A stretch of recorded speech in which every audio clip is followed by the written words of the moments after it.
Hello everyone, I'm Mike Hengehold. I have a question for you today. Let's say the market fell 10% tomorrow, maybe 20%, maybe 30%. How would that make you feel? And more importantly, what would you do? Well, in the past 20 years, the market has fallen 10% or more at least 11 times by my count. And in 2002 and 2008, it crashed. 2002, it fell 33%. 2008, I believe it was 48%, close to 50%. It's pretty scary when it's happening, and yet here we are today at all-time highs. So over those 20 years, we had a lot of market volatility, yet really no damage was done unless somebody needed to cash out during a bad market and actually realize those losses. So what's the point of my history lesson? Well, what I want to do today is distinguish the difference between the concepts of risk and volatility. You see, living with volatility is inevitable. If we're going to invest in anything that has the potential for a meaningful return, then we're going to get volatility, and going up and down is just one of the things that markets do. The good news is volatility can be your friend, allowing you to profit when stocks go on sale. Risk, on the other hand, is not your friend.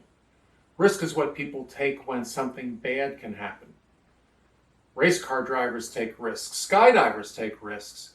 In retirement planning, the risk that we don't want to take is that you won't be able to meet your spending goals because either investment strategies or time horizons were not properly aligned with your spending plans and the relevant protection that you have in place.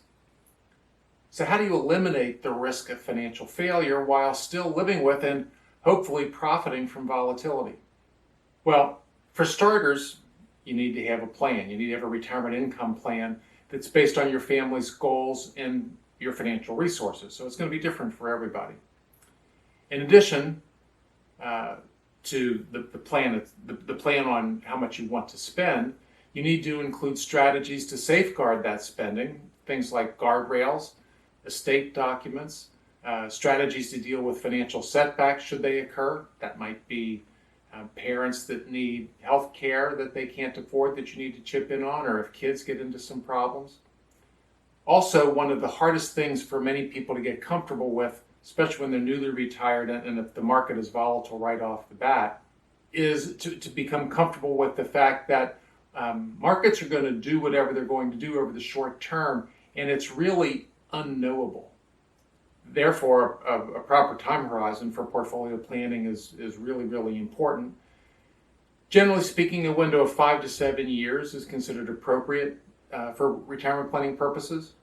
To avoid the risk of financial failure, you also need to be able to have access to adequate cash flow without selling volatile assets like stocks. Remember, it's not the volatility that creates dangerous risk.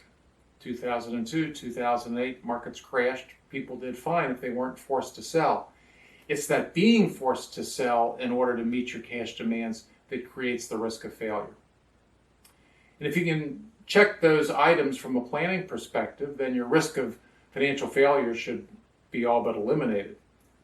Once it is, then profiting from volatility becomes much easier. To do so, you simply dial back on your equity exposure when markets are expensive and ratchet them up when they're cheap. However, regardless of your view of the market, your opinion of whether things are expensive or cheap and so forth, your portfolio should always sort of live within a risk zone or a risk range that supports sustainable withdrawals. Generally, this is going to result in holding an equity allocation of somewhere between, say, 50-ish and 70-ish%. And by dialing risk back when stocks are expensive, you'll be less exposed when bad markets happen, and you'll also have money to invest when stocks go on sale. I think that's it for now. As a reminder, HCM and HG are here as a resource for you. If we can lend a hand for you or someone you care about, if they need our services, let us know. Thanks for watching, everybody. Bye-bye.